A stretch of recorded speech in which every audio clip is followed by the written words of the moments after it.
Hey guys, welcome back to another tutorial video. So in today's video, I'll show you how to fix the TikToks you are visiting our service too frequent error.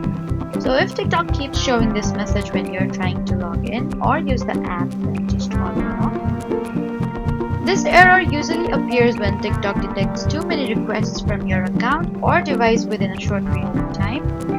So first, stop repeatedly trying to log in or refresh the app, then wait for a while before trying again. Next, completely close the TikTok app and reopen it, and make sure you're using a stable internet connection by switching between Wi-Fi and mobile data.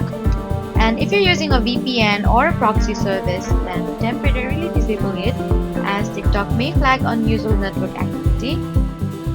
Now update TikTok to the latest version from the App Store. And if the problem still continues for an extended period, then try contacting TikTok support through the report or problem section in the app. So that was how to fix the TikToks you are visiting our service too frequently error. Please do not forget to like, comment, and subscribe.